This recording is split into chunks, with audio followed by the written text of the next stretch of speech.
Bonjour à tous, merci pour votre invitation, format un petit peu inhabituel.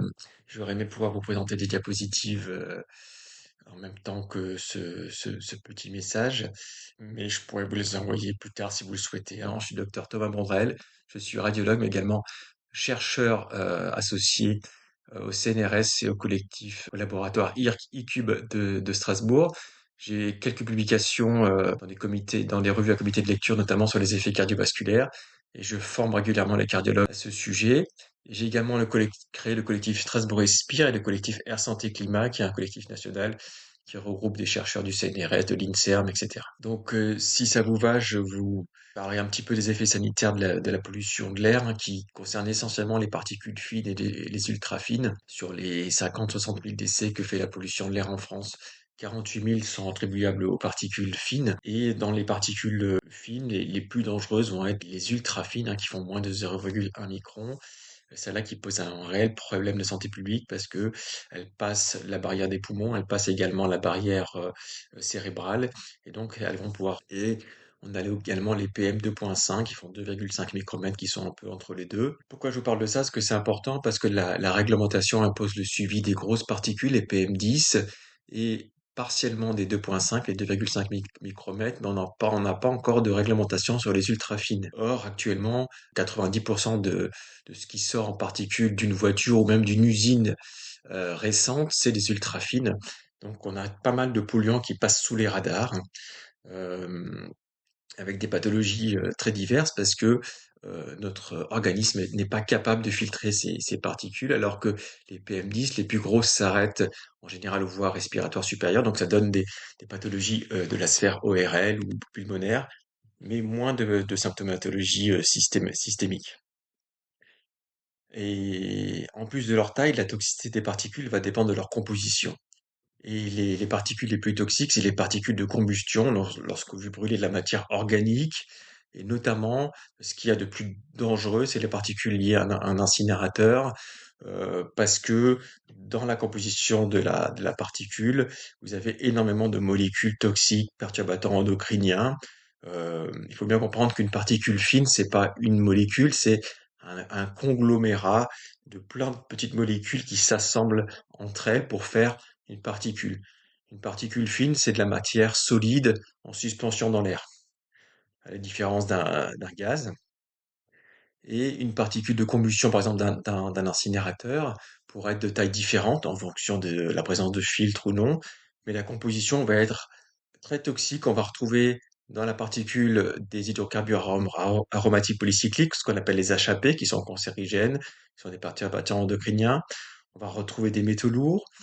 Et dans le cas des incinérations, on va également retrouver des dioxines, des furanes, mais également des molécules un peu nouvelles qu'on appelle les PFAS, hein, la fameuse famille des perfluorés, qui sont des polluants éternels, qu'on va retrouver dans les incinérations à la fois dans l'air, mais également dans l'eau. Beaucoup d'études, alors ça concerne les anciens incinérateurs, mais on peut assez facilement extrapoler aux nouveaux incinérateurs, démontrent dans un rayon de 1 à 2 kilomètres autour des incinérateurs davantage de cancers, notamment hormonodépendants, mais pas que, hein, des cancers du sang, lymphome, leucémie, autour des sites d'incinération. C'est un petit résumé des effets sanitaires. Donc maladies respiratoires, bien sûr, davantage d'asthme, de bronchite chronique, mais également de cancer du poumon. On voit de plus en plus de cancers du poumon attribuables à la pollution de l'air, notamment chez les non-fumeurs, des maladies neurodégénératives, des maladies cardiovasculaires surtout, hein. Ça vous paraîtra surprenant, mais plus de 70% des maladies graves en lien avec la pollution de l'air sont des maladies cardiovasculaires, donc des infarctus du myocarde, mais également des vasculaires cérébraux. Alors, si on en revient aux incinérateurs, moi, je peux vous parler de l'exemple de Strasbourg, où on a aussi un incinérateur de type CSR. Alors, on parle plus d'incinérateur pour faire plus propre. Maintenant, on dit voilà des unités de valorisation énergétique ou de cogénération, etc. On appelle ça CSR pour combustible solide de récupération, mais ça reste un incinérateur classique. Des polluants qui vont être, comme je vous l'ai dit, des gaz toxiques, des particules fines et ultra fines avec des hydrocarbures aromatiques polycycliques, des métaux lourds, des dioxydes, des furanes, des perfluorés et autres. Alors moi, je peux vous parler de l'exemple de Strasbourg, où on a une papeterie qui avait besoin de chaleur et qui fonctionnait auparavant au gaz et au biogaz.